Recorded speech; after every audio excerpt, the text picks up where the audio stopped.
안녕하세요. 재학생 학습수기를 발표할 금융융합경영학과 21학번 이효선입니다. 목차는 총 3가지입니다. 첫 번째, 제가 왜 금융융합경영학과를 선택했는지에 대한 학과 선택 이유. 두 번째, 금융융합경영학과가 신설과다 보니 정보를 얻는 데 어려운 분들을 위해 학과 설명을 준비했고요. 마지막 세 번째, 제가 총 3학기를 다니면서 공부했던 공부 방법에 대해 준비했습니다. 앞에 보이는 사진은 저의 1학년 성적입니다. 보다시피 B뿔과 A뿔밖에 없어서 과목별 편차가 좀 있습니다. 자세히 보시면 세무회계 과목을 다 B뿔, 금융융합경영학과 과목은 전부 A뿔을 받았어요. 실제 공부할 때도 세무회계 과목은 너무 어렵더라고요. 분명 공부할 때 이거 고등학교 때 배웠는데 했는데 왜 이렇게 어려운지 세법은 교수님이 설명해 주실 땐 이해를 했는데 혼자 공부하면 머릿속에 정리를 하지 못하고 어려워했어요. 근데 경영학 원론, 경제학의 이해 등 금융융합 경영학과 과목은 흥미롭더라고요. 공부하는데 크게 어렵지도 않고 뭔가 퀘스트를 깨는 것 같이 느껴져서 더 부담 없이 느껴졌습니다. 그래서 저는 제가 흥미있는 것을 더 깊게 배워보고 싶다라는 생각이 들었어요.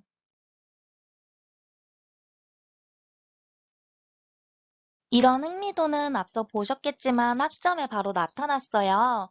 솔직히 말씀드려서 학과 선택할 때 저는 학점도 무시할 수 없었어요. 우리 학교는 세무회계학과가 확실히 더 유명해서 세무회계학위를 따는 게 미래에 더 도움이 되지 않을까라고 고민했는데 제 학점을 보니까 잘할 자신이 없더라고요. 그리고 앞서 말한 세무회계 학사 학위는 우리 단과대학이 복수전공 제도가 잘 돼 있어서 부전공으로 취득할 수 있지 않을까라는 생각도 들었습니다.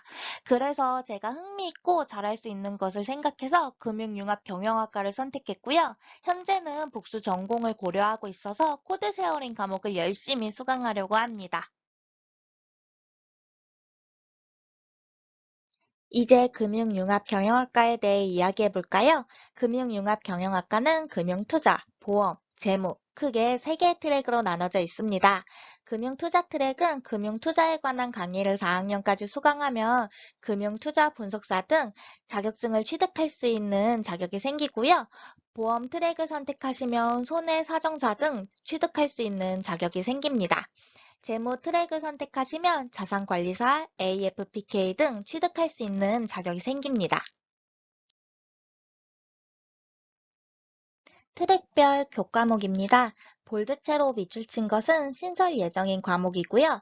별개의 이야기지만 혹시 저희 미래인재융합대학이 보험연수원, 금융투자협회 등 MOU를 체결하신 거 혹시 알고 계실까요? MOU 체결의 일환으로 이번 여름방학 비효과 프로그램에도 금융투자협회에서 진행한 강좌가 열렸습니다. 한국 FBSB와도 MOU를 체결해서 재무설계 1, 2 교과목을 개설했고요. AFPK 취득에 유용한 강좌가 열릴 예정입니다. 이렇게 비교과 프로그램과 전공 과목의 개설로 자격증 취득의 부담이 확실히 줄어들 것으로 예상되고 있습니다.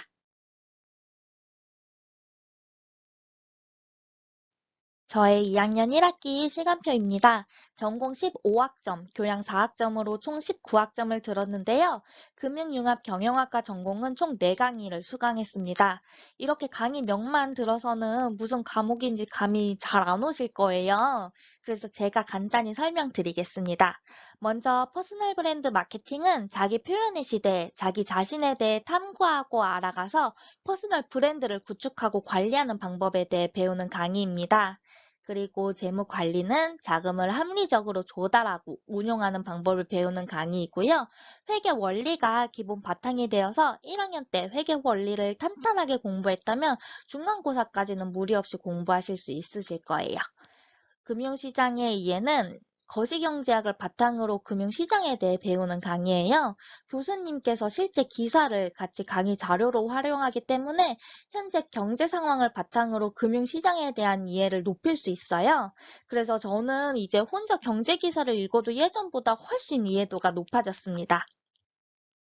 그리고 생명보험회의에는 저희 금융융합경영학과 지도 교수님인 이찬희 교수님 강의이고요. 생명보험, 연금보험, 재산보험의 이론 및 상품을 이해하고 관련 지식을 습득해서 보험 자격증 취득에 실질적인 도움이 되는 강의입니다.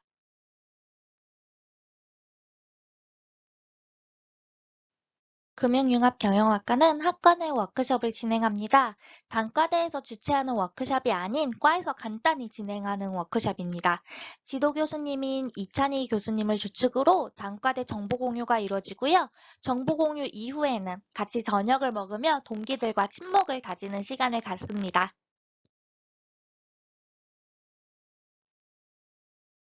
금융융합경영학과는 학과 내 동아리 활동도 권장하고 있습니다. 의무사항은 아니지만 대부분의 학우들이 참여하고 있어요. 보험, 금융투자, 은행 카드 등 여러 개의 동아리 중 선호하는 동아리를 가입하여 활동했습니다. 1학년 때 활동한 금융보험 동아리는 대면으로 같이 저녁도 먹고 친목을 쌓았는데요. 2학년 때 제가 가입한 금융투자 동아리는 비대면 줌을 통한 활동을 했습니다. 각자 목표하는 자격증 공부를 했고요. 각자 목표를 설정하고 줌으로 만나서 서로 공부량을 체크하고 으쌰으쌰하는 시간을 가졌습니다.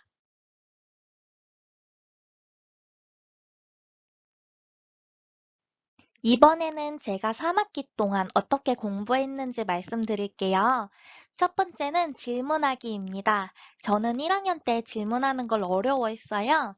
근데 올해 초 동기가 저에게 했던 말이 와닿아 조금씩 질문하기 시작했습니다.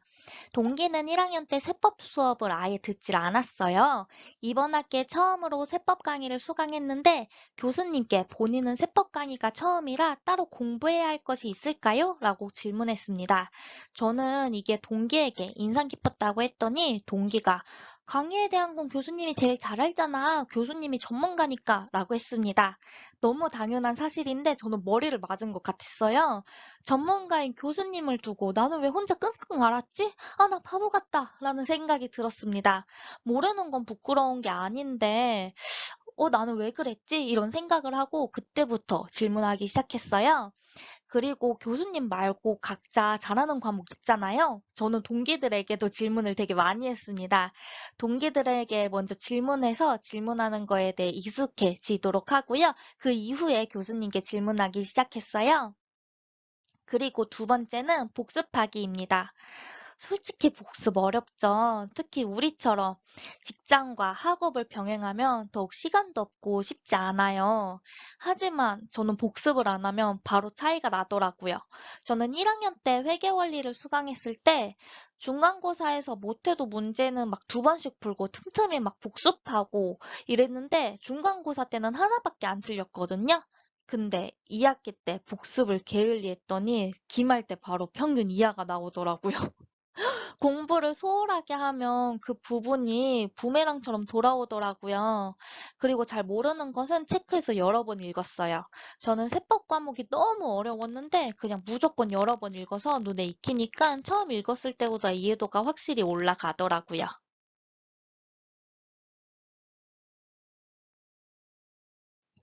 이건 크게 추천드리고 싶지 않은 방법인데 아무리 설명을 들어도 이해가 안 되는 건 그냥 외웠어요. 작년에 제가 배운 원가 회계의 경우 기말고사 공부하는데 정말 정말 이해가 안 가더라고요. 그래서 풀이를 그냥 달달달 외웠어요. 그리고 시험 범위가 적은 과목은 그냥 그걸 통째로 외웠습니다. 저는 서술형 시험 때 뭐라도 한자 더 적어야지라는 심정으로 외웠는데 진짜 뭐라도 적으니까 부분 점수를 후하게 주시더라고요.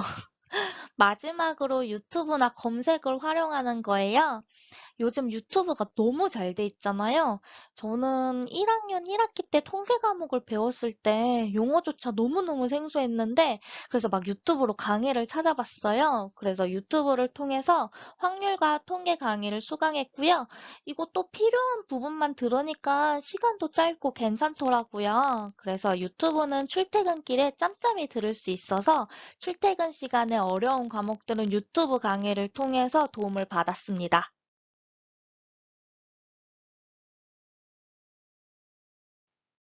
발표를 들어주셔서 감사합니다. 이상 금융융합경영학과 21학번 이효선이었습니다. 감사합니다.